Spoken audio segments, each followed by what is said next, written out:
जब हम बात करते हैं भारत की संस्कृति की, तो बात होती है एक ऐसी व्यवस्था की जहां नौनिहालों को सींचा जाता है और तैयार किया जाता है एक सामाजिक वृक्ष, जहां शिक्षा दीक्षा का मतलब महज किताबी ज्ञान नहीं बल्कि बच्चे का सर्वांगीण विकास है। आज बात उसी व्यवस्था की जहां बच्चों को आत्मनिर्भर बनने की शिक्षा दी जाती है।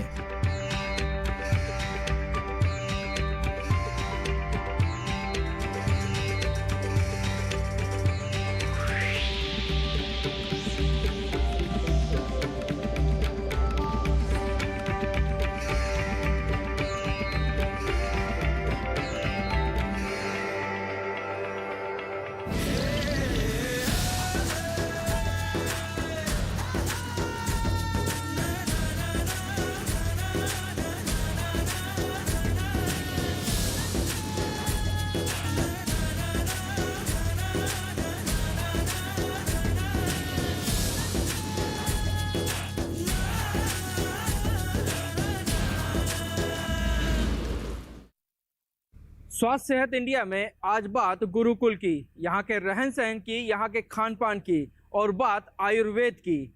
और इन सब के अलावा दिखाएंगे आपको भारत के गौरवशाली इतिहास का वो खजाना जिसे यहाँ गुरुकुल में सहेजा गया है। तो चलिए शुरू करते हैं आज का सफर।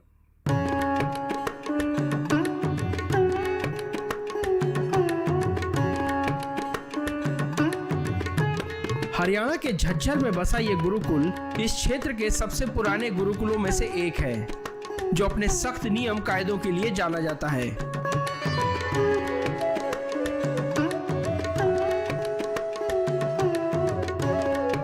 यहाँ बचपन से ही अनुशासन का बीज डाला जाता है और उसे इस तरह तैयार किया जाता है कि वो जब बाहर निकले तो किसी भी हालात का सामना कर सके, एक अच्छा नागरिक बने, एक आत्मनिर्भर इंसान बने।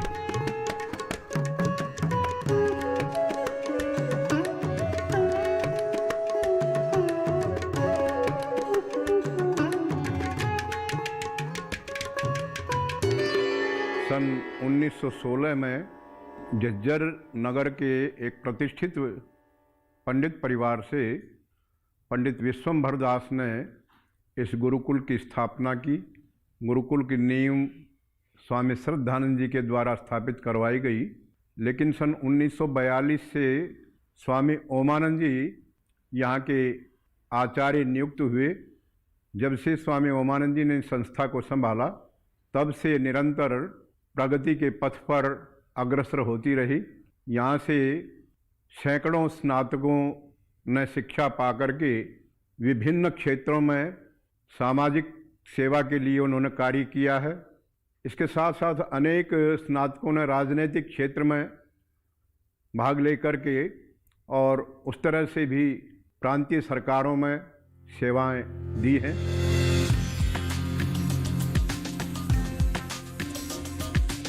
गुरुकुल पद्धति की जड़ें जितनी गहरी हैं उतना ही इसकी ख्याति भी है। यही वजह है कि यहाँ पढ़ने वालों में दूर दराज के छात्र भी शामिल हैं। यहाँ बच्चों की शिक्षा ही नहीं, उनकी सेहत और रहन सहन पर भी खास ध्यान दिया जाता है। भारत के अनेक प्रांतों से यहाँ शिक्षा के लिए बच्चे आते हैं और इसके अलावा बल्कि नेपाल और कुछ समय के लिए अमेरिका आदि से भी यहाँ शिक्षा प्राप्त करने के लिए छात्र आते रहे हैं।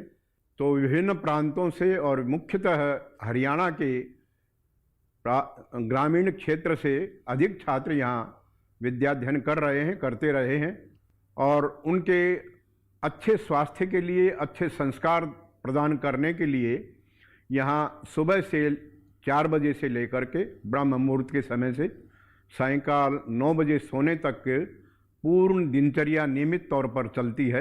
उस दिनचर्या के माध्यम से हर विद्यार्थी व्यस्त रहता है और प्रातः सायं विशेष करके व्यायाम, योगासन, प्राणायाम, अध्यात्म, इन सब विषयों में अपने आप को निमग्न रखते हुए और वो अपने आप को स्वस्थ रखने में सफल रहते हैं। किसी प्रकार की उनको बीमारी नहीं होती।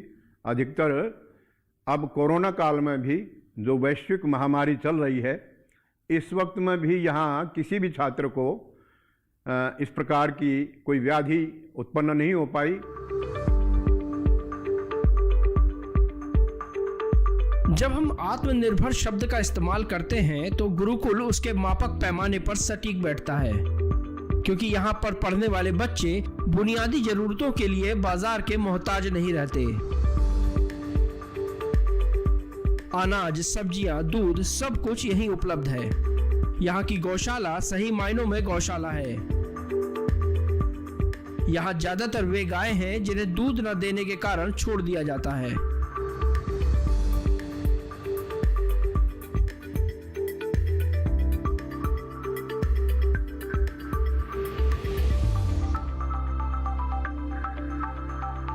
आदर्श गौशाला एक स्थापित है, उसके अंदर लगभग 350-400 गायें वर्तमान में हैं।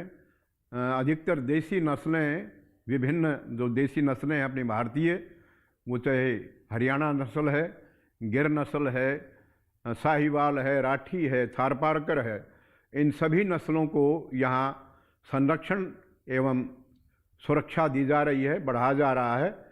उनका शुद्ध दूध से ब्रह्मचारियों को आहार के रूप में दिया जाता है।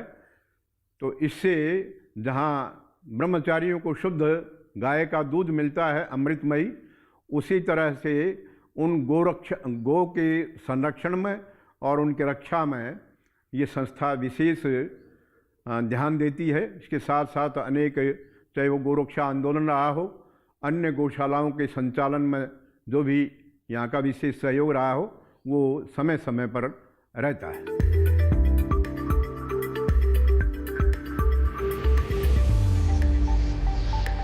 स्कूल के बाद भी बच्चों को अलग अलग काम सौंपे जाते हैं, जिन्हें करने के बाद बच्चे स्वाध्याय करते हैं। उसके बाद बच्चों के व्यायाम का वक्त हो जाता है, जहां अनुभवी शिक्षक उन्हें तंदुरुस्त रहने के गुण बताते हैं।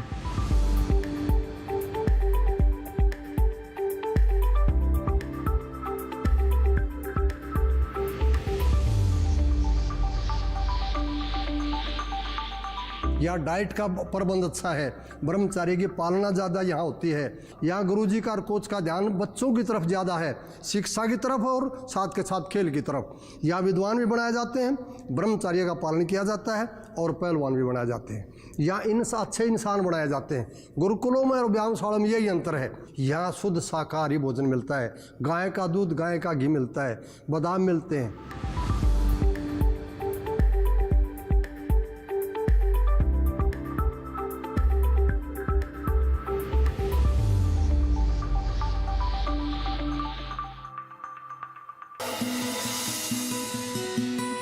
फिलहाल वक्त हो गया है एक ब्रेक का। ब्रेक के बाद दिखाएंगे आपको पुरातन का ऐसा खजाना जिसे देखकर हर कोई चौंक जाता है।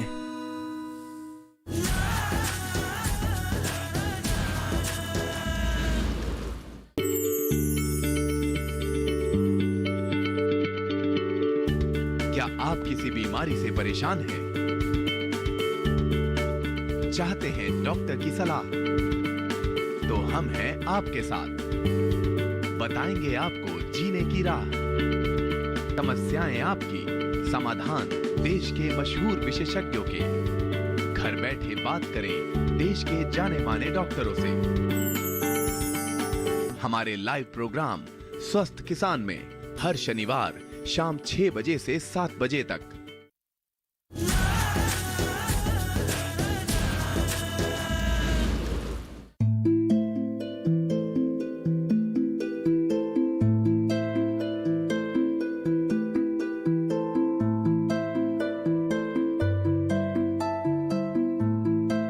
झज्जर की एक खास बात इसे दूसरों से अलग करती है।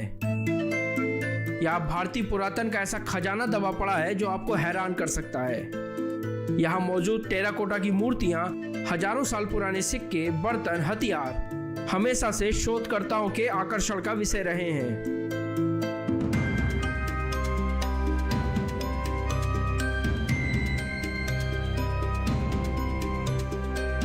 वैसे तो सन 1960 में आरंभ हुआ था। इसमें हरियाणा, पंजाब, राजस्थान और यूपी से अधिकतर सामान आया। तो कालक्रम के दृष्टि से महाभारत काल के जो शस्त्रास्त्र हैं, वहाँ से लेकर के और आज तक की चीज़ें इकट्ठी करने की चेष्टा की हमने। उनमें हथियार हैं, मूर्तियाँ हैं, मिट्टी की मूर्तियाँ, टेराकोटा है, हस्तलिखित ग्रंथ हैं, सिक्के डालने के से मुद्रा सांचे हैं, सील और सीलिंग भी है कागज़ पर। तो इस तरह की बहुत सारी सामग्री संग्रह की हमने। इसका लक्ष्य क्या था कि हरियाणा का इतिहास अभी तक लुप्त रूप में था। हम चाहते हैं कि इस संग्रहालय के द्वारा बच्चे शोध कार्य करें, हरियाणा की प्राचीन संस्कृति जो है वो जनता के सामने आए।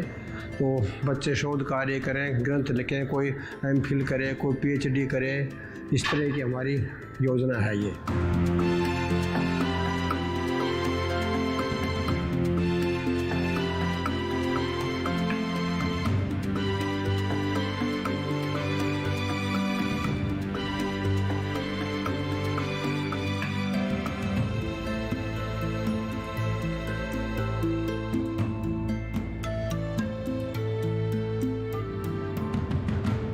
ये हरियाणा राजस्थान की सीमा पर नारनौल के पास झुंझुनू ज़िला है। उस झुंझुनू ज़िले में गांव है ढाना। वहाँ लगभग 2 मील लंबा प्राचीन खंडर है।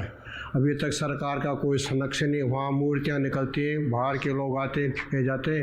उन्हीं गांव के लोगों से संपर्क करके सैकड़ों मूर्तियाँ हमने भी ली हैं। कुछ तो वैसे लोगों ने दे दी, ज़्यादातर तो हमने आर्थिक रुपया पैसा दे करके ली हुई है। तो वहाँ की सैकड़ों मूर्तियाँ हम चाहते हैं कि उस खंडर पर राजस्थान सरकार कुछ काम करे, कुछ एक्सकर्शन करे, बच्चों को कुछ शोध कार्य के लिए वहाँ बुलाए। तो ये इच्छा है, किंतु अभी तक सरकार का कोई ख्याल वहाँ है नहीं राजस्थान का। तो और हरियाणा का वहाँ सीमा नहीं है, सीमा के साथ है वो वैसे।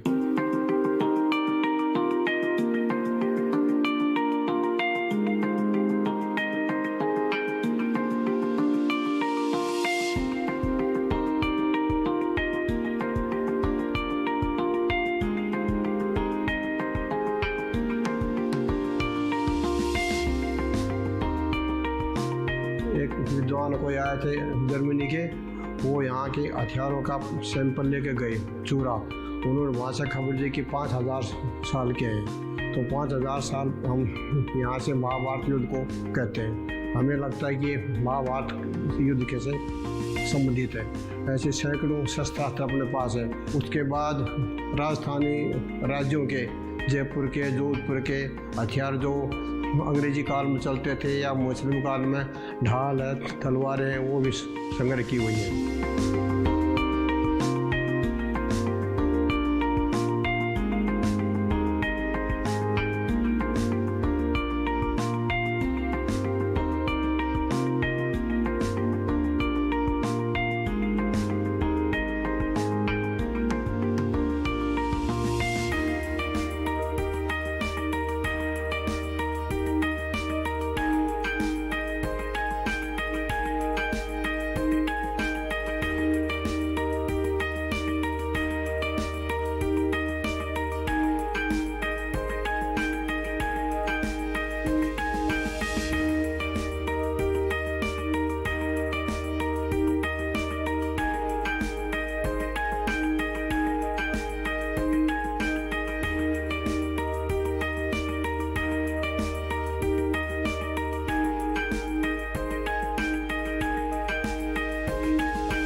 झज्जर से 30 मील दूर पर एक छोटा झांसवा गांव है, मोनवाड़ी उसका नाम है। वहाँ से सैकड़ों मूर्तियाँ प्राप्त होती हैं। तो ये मूर्ति वहीं से मिली है, खंडित है, विष्णु की मूर्ति थी, पैर पैर रह गए। ऐसे पत्थर की मूर्तियाँ बहुत कम मिलती हैं। वहीं से ये शिवजी महाराज का वाहन नंदी बोलते हैं, वो वहीं से मिला है। वहीं से एक शिलालेख मिला हुआ है। इस शिलालेख वो पूरा तो तैयार करना था किसी ने, किंतु एक ही पंक्ति लिख पाया वो। आगे कुछ कारण हो गया होगा, युद्ध होगा, या एक पंक्ति लिख पाया। उस पंक्ति लिखा है, दौड़ दंडा घटी भगन मंदिर गिरी ग्रावाग्रपा तो छल दुग्धाब्दीप विलोद मौक्ति गजल क्लिन्नाक्षि पक्ष्म स्पृश शौरे शर्मद्य संतवाति कषण व्यायाम खिन्नात्मन। इसके बाद में आगे से लेख टूट गया है। इस पर मूंज कूटते थे लोग, मूंज कूटते कूटते इसके दोनों तरफ का सिरे का लेग टूट गया है। तो लोगों को इतनी जानकारी नहीं थी इसका क्या उपयोग क्या है, उन्होंने तो अपना मूंज कूटनी थी।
ये सिक्के ढालने के सांचे हैं। दो सांचों को मिलाया और ये जो साथ में छोटा सा पात्र रखा है धातु का, इसमें से धातु डाली और दो सांचे के बीच में जो छेद है उसमें डाल करके ठंडा होने पर निकाल लेते थे, वो सिक्का तैयार होता था। तो ऐसे सिक्के रोहतक में, खोखरा कोट में 6000 के करीब ये ठप्पे पाए गए हैं।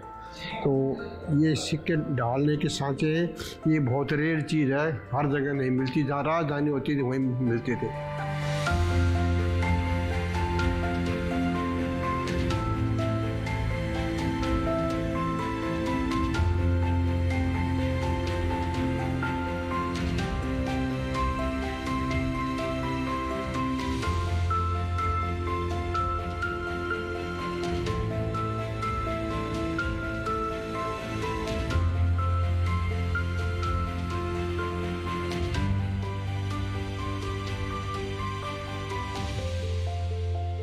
पंजाब के राजा महाराजा हुए रणजीत सिंह जी, उनके सिक्के हैं, अकाल शाही लिखा हुआ, अकाल शाही अमृतसर तख्त।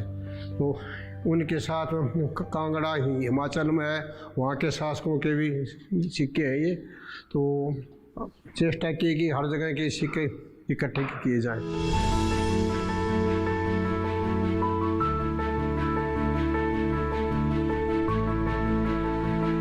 टिकटें आजकल की जो अपने देश की, बाहर के देश की टिकटें संग्रह कर रखी। बच्चों का ज़्यादा शौक होता है टिकटें इकट्ठे करने के लिए। स्कूल के जो बच्चे होते हैं ज़्यादातर टिकटें इकट्ठी करते हैं, तो उन बच्चों की दृष्टि के लिए भी इकट्ठी की हुई है।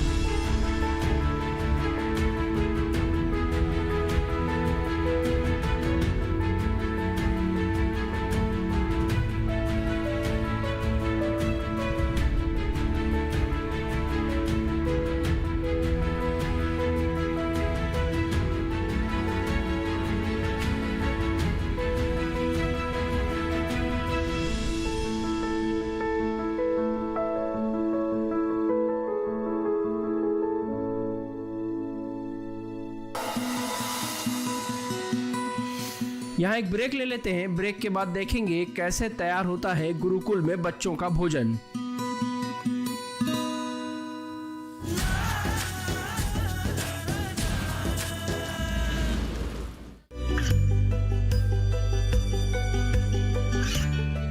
गांवों और पिछड़े क्षेत्रों में सरकारी योजनाओं की जानकारी पहुंचा। देश में कौशल और क्षमता विकास कर ग्रामीणों को सामाजिक बदलाव और विकास से जोड़ने की दूरदर्शन किसान की पहल चौपाल चर्चा देखें सोमवार से शुक्रवार सुबह 9 बजे।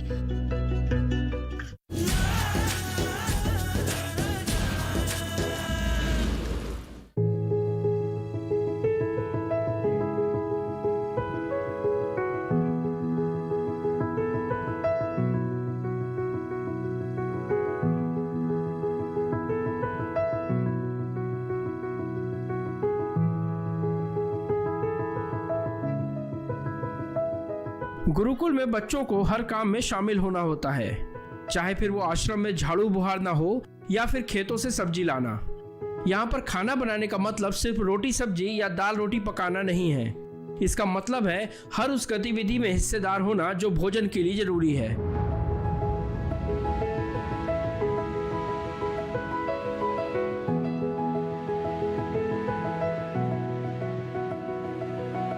शुरुआत होती है खेतों से कटकर आए गेहूं से, जिसे आश्रम के आंगन में उतारा जाता है। ये काम भी बच्चों के जिम्मे ही होता है, बच्चे ही मिलकर उसे बीनते हैं। इस तरह एक सामूहिकता का भाव बना रहता है और बच्चे रोजमर्रा की जिंदगी से जुड़े कामों को भी सीखते जाते हैं। इन्हें देश के किसी भी शिक्षा संस्थान में सिखाया नहीं जाता।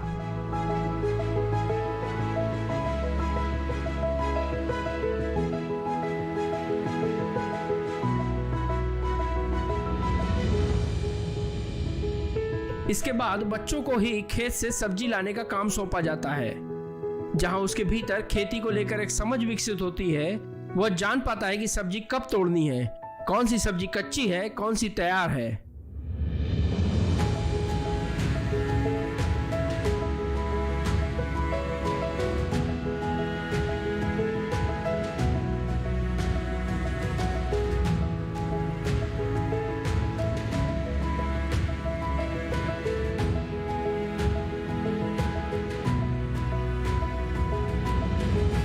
इस तरह यहाँ से तोड़ी गई सब्जी पहुँचती है किचन में, जहाँ खाने की तैयारी हो रही है।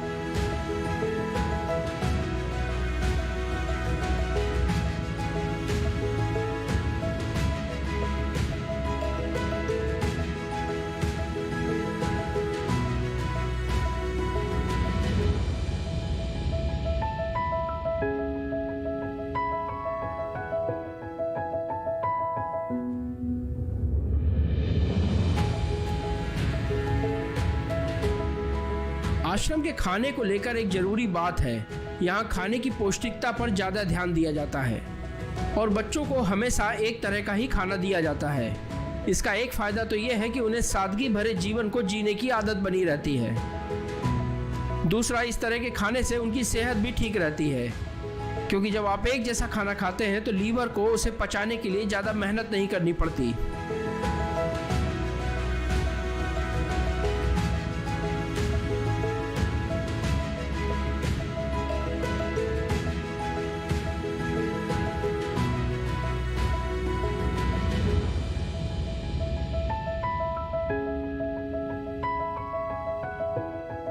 अपनी अपनी थाली लिए बच्चे अब भोजन के लिए जमा हो रहे हैं।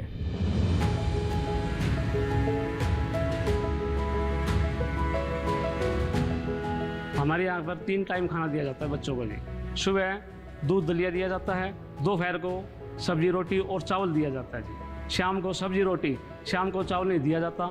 चावल क्या है, शाम को खाने से क्या है, स्वास्थ्य के लिए हानिकारक है जी। दोपहर को ही क्या है चावल खाना चाहिए।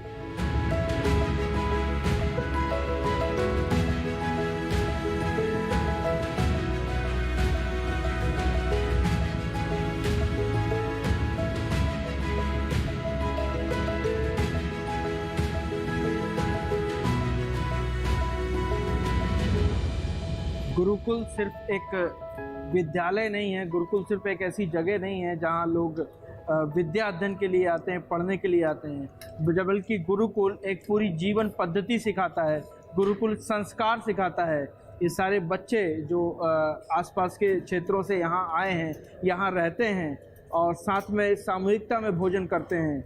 ये भोजन पूरी तरह सेहतमंद है, ये भोजन यहीं पे उगाया जाता है। खुद ही बच्चे मेहनत करते हैं, खुद ही काटते हैं, खुद ही लाते हैं, खुद ही पकाते हैं। एक सामूहिकता का भाव गुरुकुल में देखने को मिलता है।